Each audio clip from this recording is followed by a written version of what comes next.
for student recruitment, and before that, teaching in Europe and summer in Tunisia as well. So it all kind of envelopes quite nicely for the work that we do at Trinity. So first of all, thanks for coming online. If you've got any questions, hold fire. I mean, we've scheduled this, I think, for an hour, but we're conscious that people have other things to get on with. So basically, it'll be about half an hour to 45 minutes, depending on questions. Now, we hope to cover most of the questions you might have now over the next 18 or 19 slides.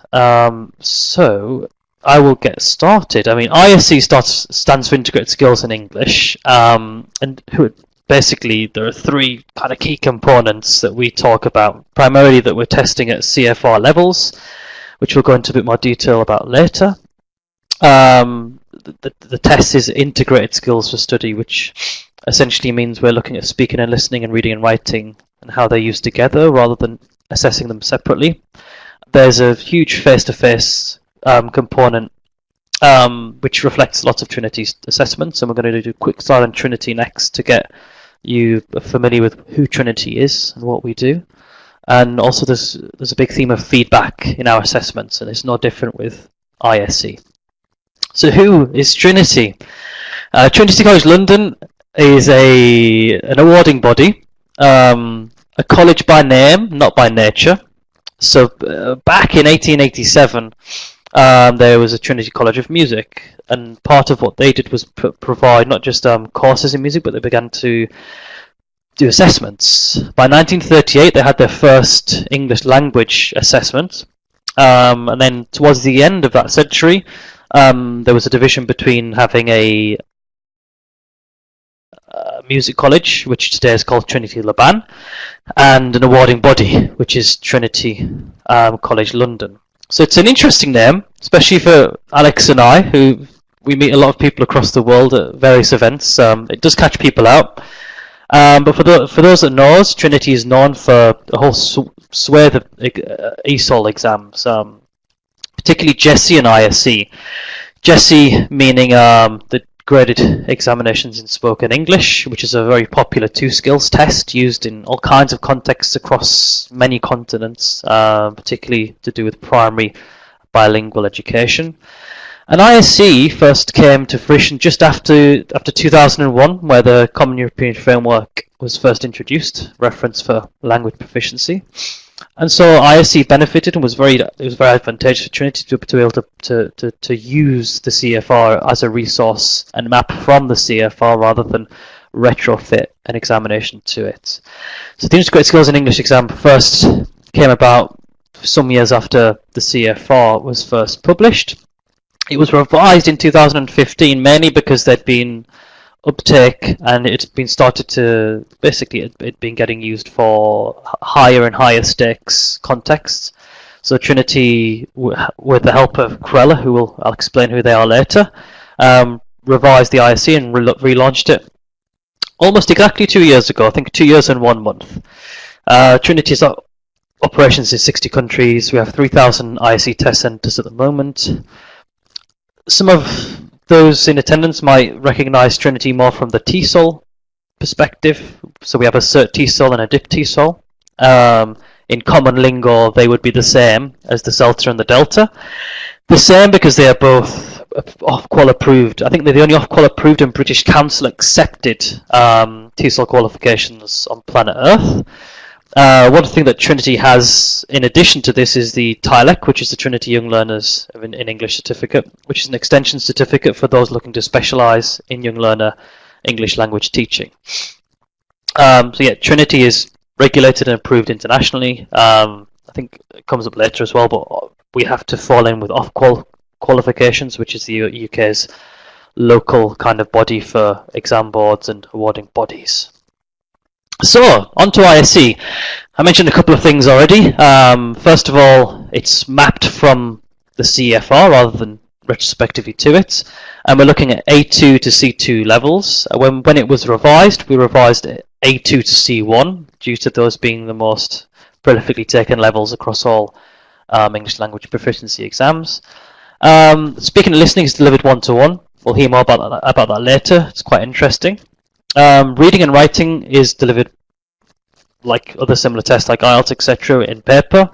There's currently a research project going on with Lancaster University, and that will be hopefully looking at a computer edition, at least reading and writing. It was revised in conjunction, it was between the academic team at Trinity and the team at Crella, which is a Centre for Research in English Language Learning and Assessment. They are based at the University of Bedfordshire. They are the boffins and brains behind many an English language test. You'll see some of them there. So they are often consulted on major government or exam board projects, purely because they have a wealth of experience and expertise in this area. And you'll see I've highlighted that we've worked with Crella on both GESI, the 2 skills tests, and ISE. But in addition to that, you'll see some fairly familiar names like Cambridge, the British Council. I'm sure Pearson have done some as well that aren't mentioned there. So this is basically, there are some key elements. We will probably send around afterwards the guide for HEIs, which we've created to help inform decisions at an institutional level. But essentially, there are some key elements that appear in ISE, which we think are quite innovative. There's elements of personalisation.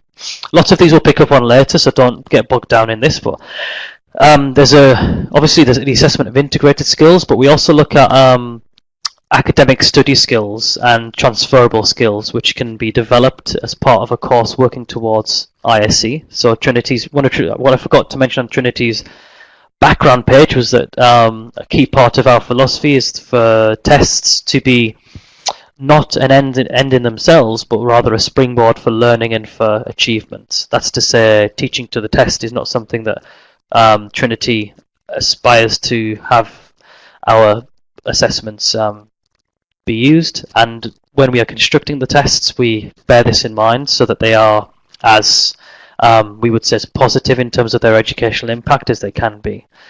In addition to that, we have some other innovative tasks. For example, how we measure listening is particularly different.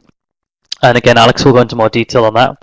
And there's a big element of collaboration between the examiner and the examinee or candidate. So just to give you, I quite like this because it gives an overall picture of the ISE format and suite.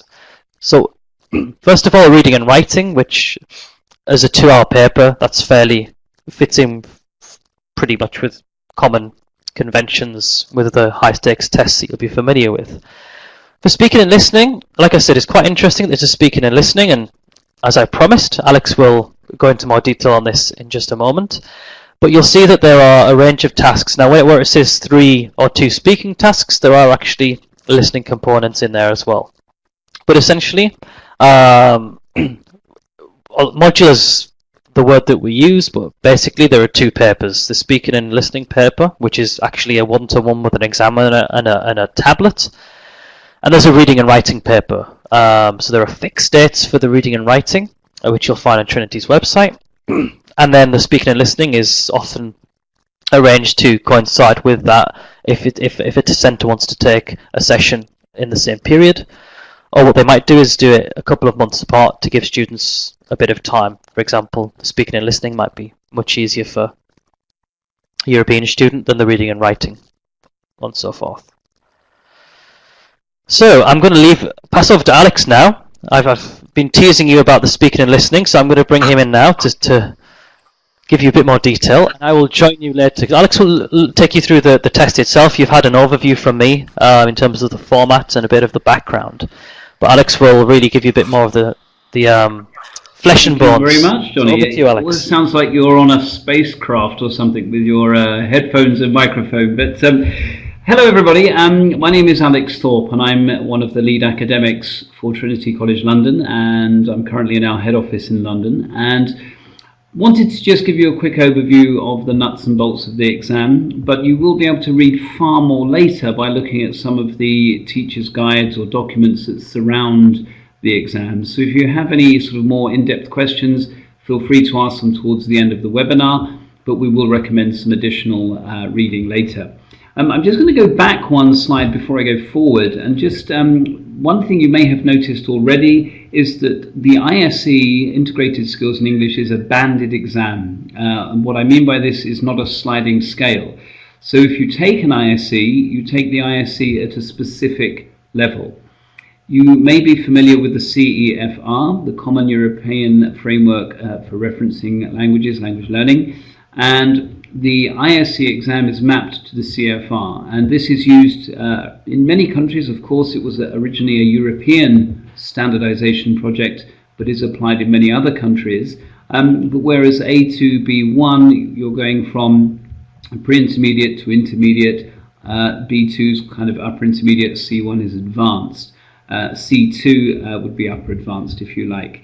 So when you take an exam for ISE, you will take the exam at one level. So for example, if I'm looking, many universities may ask for example, a B2 level or a C1 level.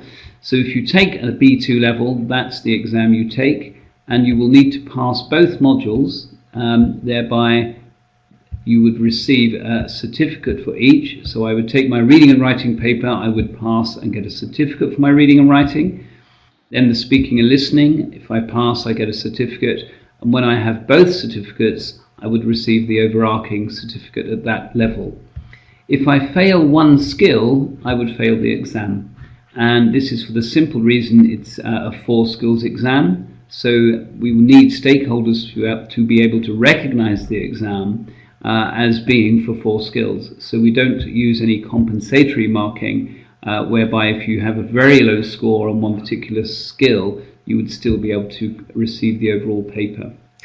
So it's modular, it's banded, and again, institutions will set the level at which they would require certification depending on their requirements. Now, each skill is actually reported at different levels on the paper. And this we'll mention a little bit later when I look at the certificates. But you will receive, for example, a pass, a merit, a distinction, or a fail in each skill, and that is reported on the overarching certificate. So we're going to look first of all in a bit more detail at the speaking and listening. So the speaking and listening is a one-to-one exam. So there is one examiner in a room with the candidate, and there are 4 tasks, and I'm just going to go through each task, and we're going to be looking at this from a B2 level and above. Now, I've mentioned it's one-to-one, so there's an examiner and the candidate in the room, and the examiner applies rating scales to the performance through the tasks. Now, there are no scripts. It's not a scripted exam. So this has a huge impact in regard to how the candidates cover the language of the grade, and it has a huge impact on the authenticity of the task and the personalization, how much candidates bring to the exam. And we also, when we look at the actual assessment, we cover a whole range of points that you would be familiar with, but it does discreetly assess interactive listening. Now, in the speaking and listening, so if we look at the topic, collaborative and conversation tasks, we assess 4 areas using rating scales, and they are the communicative effectiveness, the interactive listening, language control, and delivery. And all of the rating scales are completely public. We don't keep anything that the examiners use as confidential, so you can access the way in which the assessment is undertaken. But for us, the fact that we actually assess how well the candidates listen and actively listen and then respond, again leads this to be a more authentic experience with those tasks. The timings are slightly different, so you'll notice that there are 4 minutes for the topic task and slightly more, so 8 minutes for ISE 3. The way the topic task works is the candidate is asked to prepare a topic before the actual exam.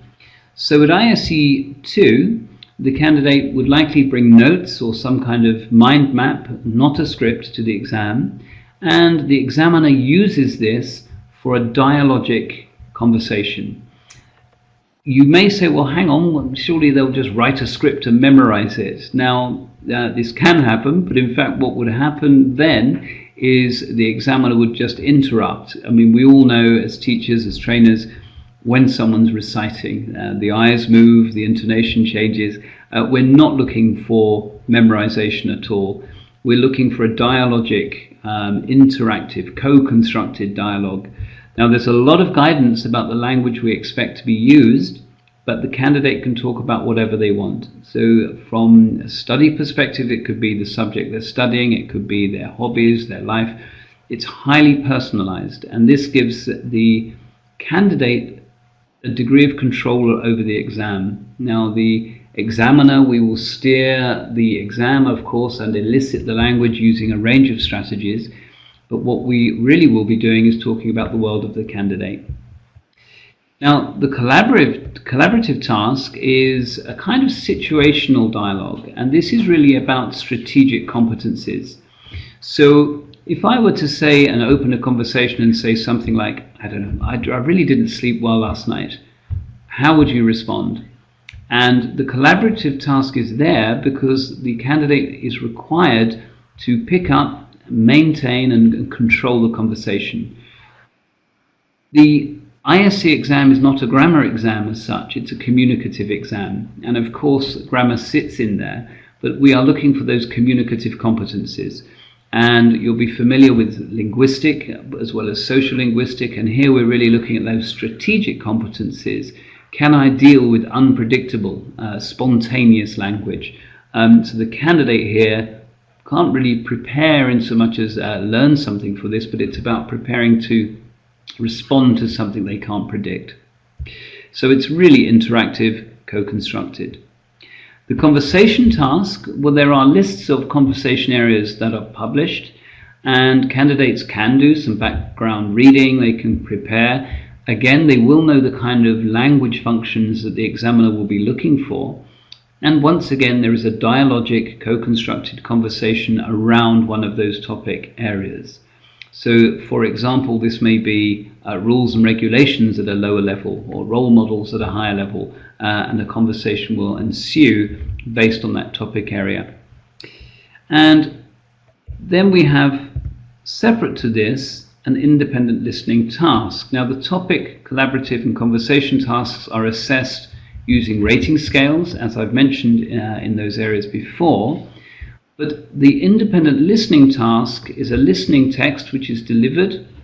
It's a recorded text delivered to the candidate, and they listen and they can take notes. And again, this is to reflect the many sort of study strategies that we would expect candidates to have.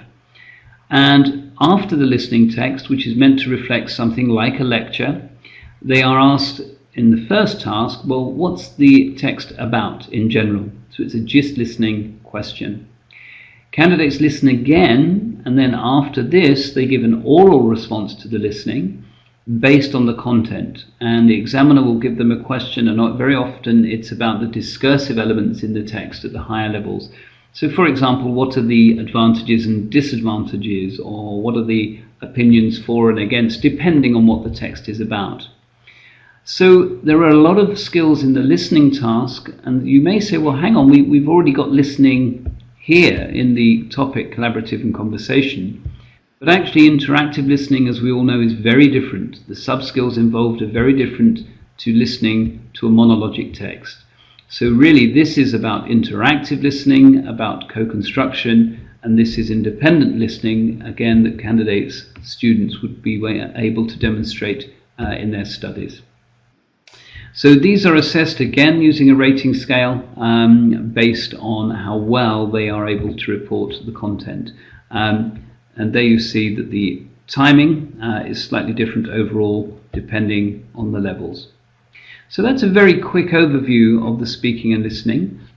Some of the features, just to repeat, it's very much personalized. The candidate brings a lot to the exam, and no two exams are the same. Now, there is a high degree of standardization, which we exact through examiner training, through standardization exercises with exams. Every single exam is recorded, a high percentage are double marked. We have live monitors, recorded monitors, so on and so forth. However, no two exams are the same. They are very much personalized. This leads to a degree of authenticity. Now, we might talk about cognitive validity. the idea that the cognitive processes that candidates are demonstrating during one of the ISE exams reflect or even replicate the kind of processes they will go through. Oh, my lights have all just gone off. Nope, they've got off, that's that. I hope you can still see me. So the kind of processes, again, that they will see in the exam are very much reflected in the kind of things they would do in an academic environment, or in their real life, actually, being more communicative. And the onus is on the candidate, meaning that from a B2 level, there is a lot of expectation for candidates to communicate actively, to control, and again to take responsibility. Depending on the level of the candidate, the examiner can step in and help, the examiner can support, but again that level of support will determine what the outcome of the exam is. And in the development of ISE, we've really tried to support wider skills, often called transferable or transversal skills. The notion that you're certainly going to be developing a range of study strategies. So for example, the note-taking, self-preparation, self-correction, so on and so forth. But in addition to study strategies, there are also a lot of wider skills, so collaboration, for example, confidence, and so on. Now, none of those are assessed discretely, but they are reflected in the construct of the exam. So also, repairing communication, these strategic competencies that we've mentioned before, there's a lot of opportunity for candidates to demonstrate they can do this, and again, it's a very typical part of any integrated skills exam. So that's a very quick overview to the speaking and listening. So I'm going to run on to the reading and writing. I'm glad, Teresa, you can see me. It's gone really dark here, but anyway, on we go. So reading and writing, Johnny's already mentioned it's a 2-hour paper. And the same 2 hours for all levels, and Johnny's mentioned that there were 4 levels from A2 to C2 of the CEFR.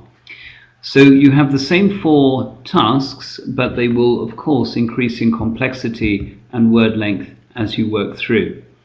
Every paper you have a multi-range of genres in the texts that are used, and also in the free writing genre output that we would expect, all to reflect the kind of academic paper that it is.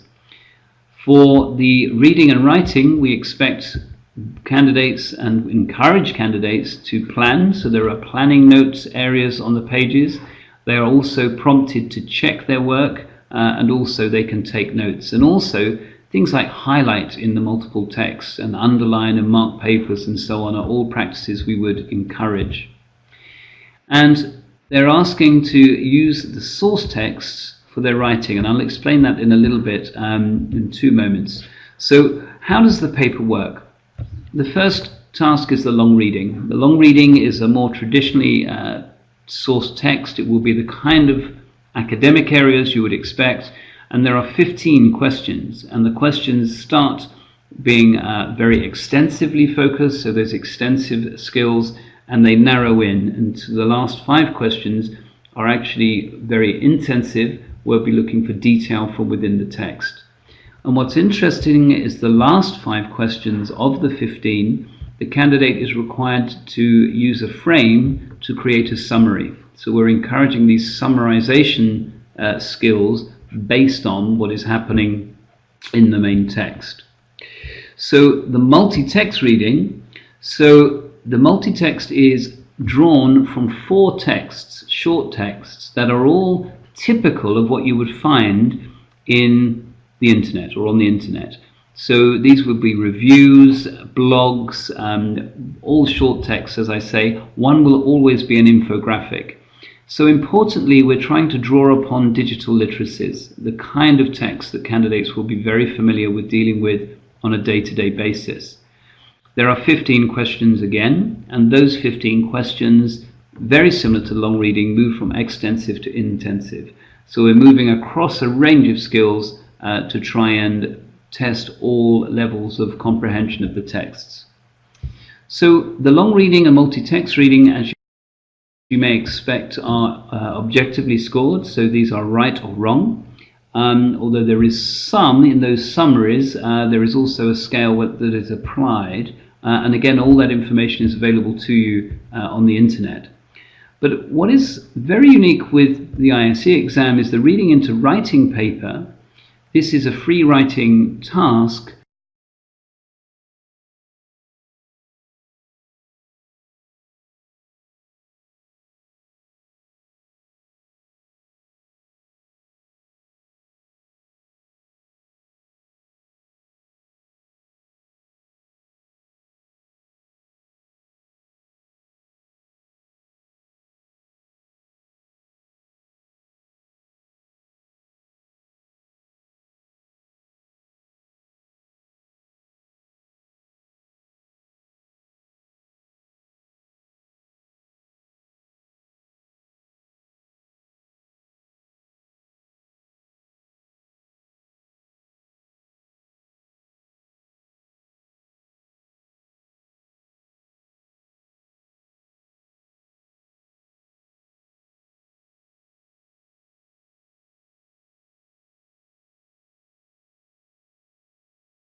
However, based on the sources that are supplied in the multi-text reading.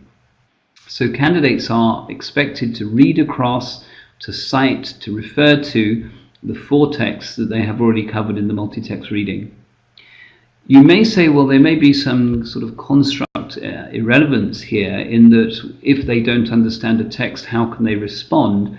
But the way the task is generated is to make sure that is not the case, is make sure you're able to respond to this task without, or even if you do, misunderstand one of these texts. Again, this is a writing task, so the rating criteria are based on the output.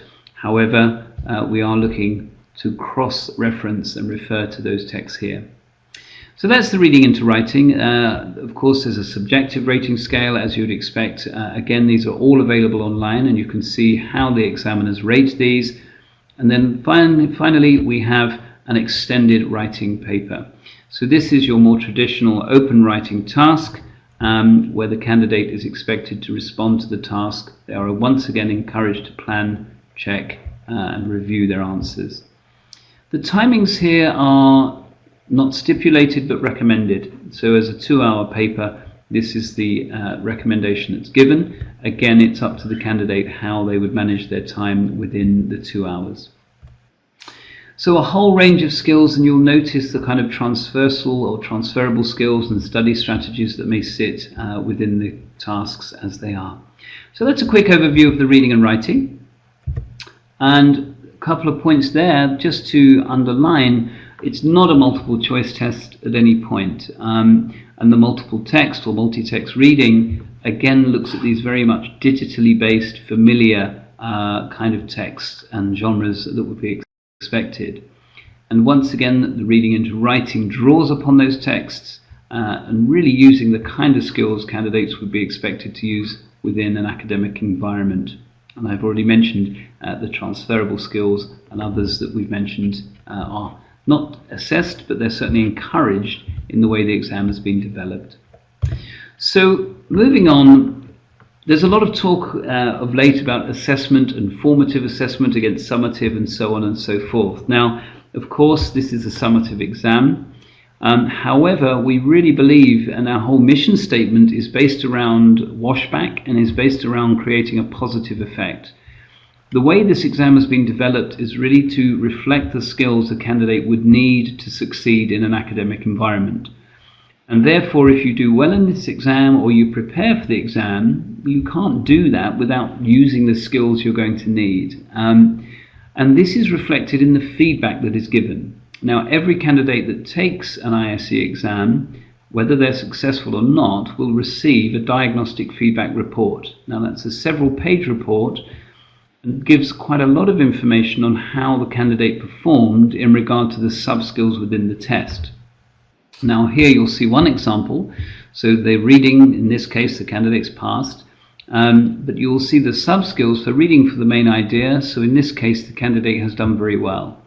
Now, this doesn't directly reflect the scoring. It's only a graphic representation so that candidates can reference where they can focus their future studies to improve. So you'll see this particular candidate reading for careful detail. They would require some additional input. Now, this also cross-references into tables where they can find other materials or teaching ideas for teachers that would help support them in areas that there may be deficit. So this is for all skills, and the diagnostic feedback is very useful for candidates in their continued study or for teachers to work with, or in some instances for ongoing stakeholders to have a look at to see how the candidates have performed in more granular detail. Now, I mentioned before there's an overarching certificate. The overarching certificate is released when the candidate passes both the reading and writing module and the speaking and listening module. This is an example of an ISE2 certificate, and you'll notice here you have the individual skills, then you will have whether they had a pass, merit, distinction, or indeed a fail. If one is failed, the candidate will fail the overall exam because it is a 4 skills integrated skills exam. This will also state the date the module was taken and also the date of the certificate and when it was issued. Now, a key question may be about levelling. Now, I'm not sure how familiar you will be with the CEFR. I've just seen the question, Teresa. I'll answer that in one moment about teaching materials. Well, in fact, I'll answer it now. Teaching materials, we are not a publications house. However, we do provide a lot of free teaching materials. You can have a look at the internet and our website, and you will find a whole range of things from marked papers, videos with commentaries, so on and so forth. Now, John has just put the website there, and you will find entire courses. There are courses of study that teachers can follow. However, we do have third-party publishers, including Macmillan, Global English. There are a whole range of them that produce books that support our exams. Also, Macmillan have mapped existing books, so there are books that you may already use that you can find out how they map to the exam. And going back to levels, you may not be entirely familiar with the CFR, you may be, but you'll see here, and to go back to what we were saying earlier, ISE is a banded level exam. So if I take an ISE level 2, this is equivalent to a C1. So, sorry, ISE 3 is equivalent to a C1. And if you pass ISE 3, this means you have mastery of C1. So it's not what we would call a borderline exam or a threshold exam, it's a mastery exam. Now, you may be more familiar with IELTS, so you could say, well, how does that calibrate to IELTS? Now, we have undertaken a very intensive CFR calibration study, which is a very large-scale study undertaken here in London. And we also have a variety of other research projects to establish equivalence, particularly with IELTS. And this graphically demonstrates what the equivalence would be. So you'll see, and I know IELTS have this wavy line, but IELTS are predominantly equivalent to the CFR. Thanks, Alex. And again, Space Station, this is earlier, looking like that. Yeah, I will flick straight on. Now, as Alex mentioned earlier, the speaking and listening component is directed one-to-one with the examiner and recorded on the tablet. So that's not just for quality assurance, but also security purposes. So any sort of bogus behaviour we've got a record of if anything is pulled up, as well as standardization procedures, etc. All the usual kind of security details go on. Let me just move that green arrow. Well, Alex might have mentioned, I don't think to those, that for the reading and writing we have a validation team that essentially goes through all kinds of analyses with the country and centre level, country, regional and centre level for every session that we have. So the results come back, and they obviously get marked. The marking panel is separate from the examiner panel, so there's no chance of somebody marking a reading and writing paper and then assessing the speaking and listening of the same person, or vice versa. But yeah, we have a very talented team of statisticians, and they basically go through, as I said, country, regional, and centre profiles from the exam sessions, and will run statistical reports to check that the results make sense in line with what we anticipate. They use like rationalysis, for example, and facets and all kinds of complicated things to come to those conclusions and report back centrally. Yeah, all data is logged. This PowerPoint will be going around. This is quite a dry slide, but we will forward that on. There's also a verification platform online that you'll see a snapshot of in the next slide or two. And basically, yeah, all records are stored for 3 years after the exam date off site.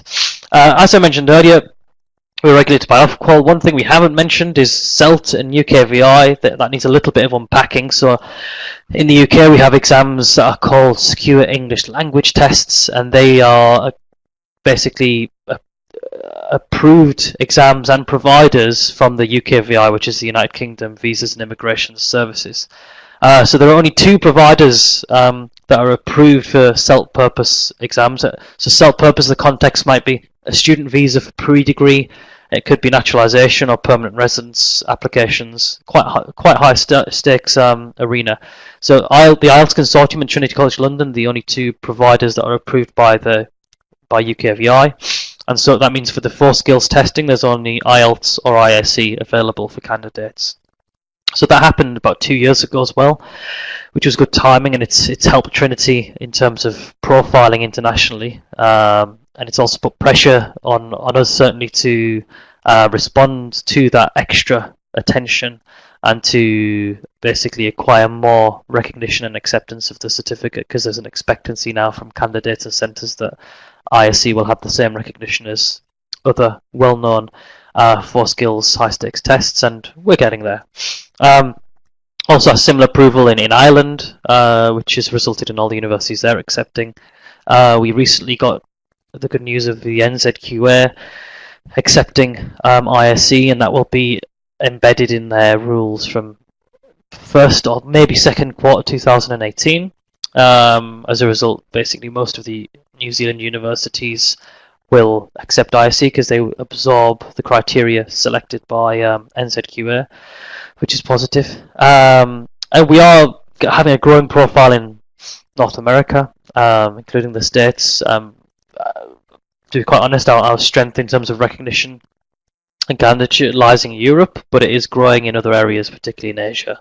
But the recognition piece is very important for us, and we are very eager to engage with universities and colleges, particularly in North America, because it is a hugely popular and often requested destination for candidates and centres, even if they're not particularly going to send students sometimes. Just in case they do, they need to know that they are basically able to use ISE. Here are some of the universities. So we are pleased with the progress we've made. We're aware that there's still a lot more work to go on, but some of the top universities around accept our candidates with ISE, which is pleasing and important for everybody to know, I think. Last page before I move on to questions. So we've fallen within the 40 minutes we had in mind. So there's a review there from University of Leicester student who took ISE 2. And then there's a comment there from Dr. John Morley from Manchester, and also Professor Claudia Harsh, who basically just gives you, I suppose, some idea of what people are saying about the test. It is quite new still. ISE hasn't got 40 or 50 years behind it like other tests have. But similarly, there are universities that are not particularly sort of 3,000 years old that end up being quite innovative and interesting and competitive in 2017, and I certainly think that's worth bearing in mind. I'm pretty sure the next one is questions, so I'll flick onto it, and yes, we're on questions. So if you would like to use the chat pod to ask any questions. We'd be happy to answer. Tomorrow, or later today, probably tomorrow, we'll send an email with a copy of the presentation and a recording if you'd like to share it with colleagues at work. In addition to that, a couple of website links and the HEI guide, I think, about ISE will all be sent around by a member of the team.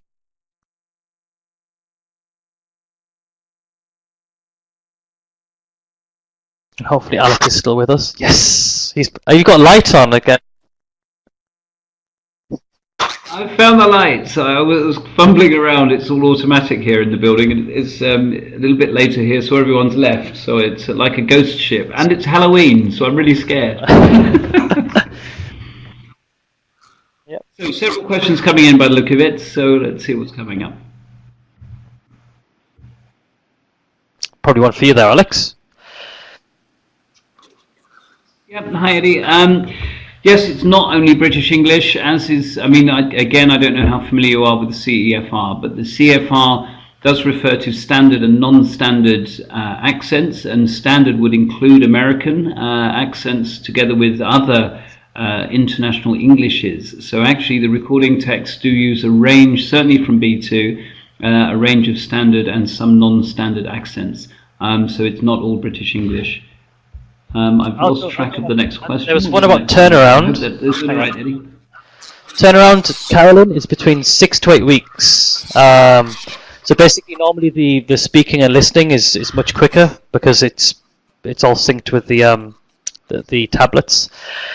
Students will receive 2 certificates, module certificates, as Alex said, and then an overarching certificate which will have the 4 skills on it. But generally 6 to 8 weeks, often before. Courtney said, is the test available to be administered internationally? Yes, it is. Registered exam centres are generally schools, colleges, universities. We can share tomorrow some of the criteria or a link to that page for people to get an idea of what it takes to be an exam centre. And essentially, there's some administration work involved, but it's free to apply. And generally, if you're from a college or university, then it's typically you have the space and also the infrastructure to be able to deal with it.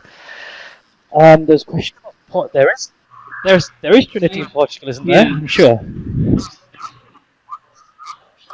There is, yes. We certainly have centres in Lisbon. I believe we have recent centres in Porto. But when you say how would testing work here, again, it depends who we're working with. We can arrange open centres and things like this, but we do have centres in Portugal and TESOL operations as well. So Teresa would be very happy to locate Absolutely. those. We can do that for you after the webinar, Teresa. We'll send you an extra email just to point you in the right direction. There was testing centres in Canada. At the moment, no, Carolyn. That's something obviously we are looking into. Generally, what happens is we look to get recognition and acceptance in place first, because that would be coming from source countries to destination. Canada, for example, is a very popular destination for centres that we have already in India, China, etc. But certainly something we're looking at developing. We're looking at getting somebody on the ground in Canada. We've got people on the ground already on the east coast of the States, but we're looking to develop further. It's just one step at a time for now. Yeah, but just to elaborate on that, I mean, we do have contacts, and we are working in Canada, in fact, with the various ministries at a ministerial level. So similar with Eddie for USA centres. So we started with work for the ISE, basically at the turn of this year. And our primary priority has been to engage with institutions about recognition. Generally, what tends to happen is some of those universities and colleges, particularly in other markets, there end up being some inbound inquiries, and we'll follow up on those. But that will be hopefully within the next year or two.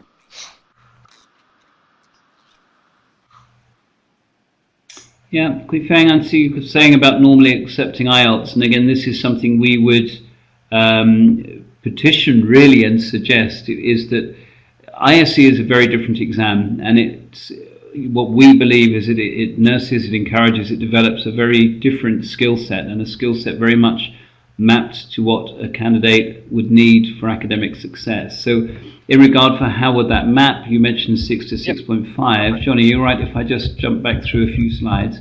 So if I just go back to this calibration table, so 6 to 6.5 would be around ISE 2.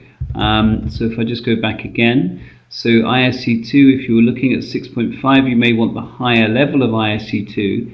So if you were recognizing, you might stipulate something in that sort of higher merit level, distinction level. Johnny, I don't know if there's anything you'd like to add. No, I think that covers it. And I would echo what you said about having looking at the CFR functions, what's expected at certain levels. I mean, 6.5 for IELTS is a difficult one, purely because even on Cambridge's research site, they're not particularly specific if that's a C1 or a B2, and they do put the disclaimer in that this was produced before the CFR, so it's quite difficult for them to confirm. But what tends to happen with universities is that they will look at the requirements and the demands of the course they're looking at, or the level of study, and they will either go for an IC2 with distinction across, or if it's a particularly rigorous course, depending, they might look for an IC3 with pass.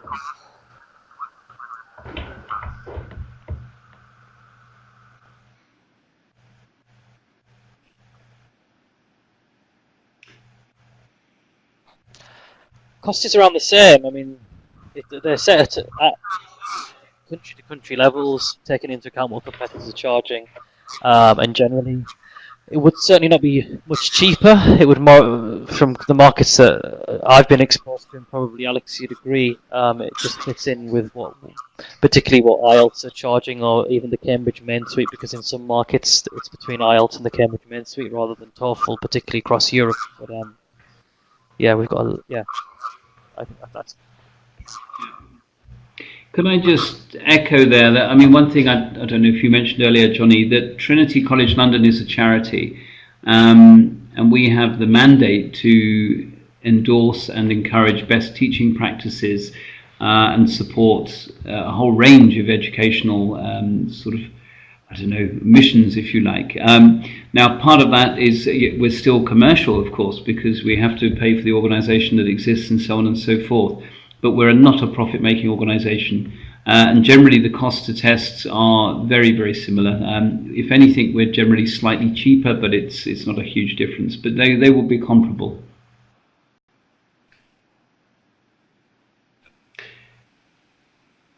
Okay. So any other questions? Type now or forever hold your peace. That's perfect as well, yeah. Any questions afterwards, please just drop us an email. I think one of the team, Rebecca, she sent an email, the invite around with the link. For sure, pass on emails to her, because I think she left her email in that particular message. We'd be happy to pick up those questions. Brilliant. Well, thank you very much, everybody. It was thank you very much for your time. We appreciate you maybe on your lunch break and so on. So hopefully we'll get to talk, albeit virtually, again soon. So I'll leave Johnny to sign off finally, but lovely Likewise. to speak to you. Thank you very much for coming online. We really appreciate you taking the time, and we'll obviously pick up the dialogue post-webinar.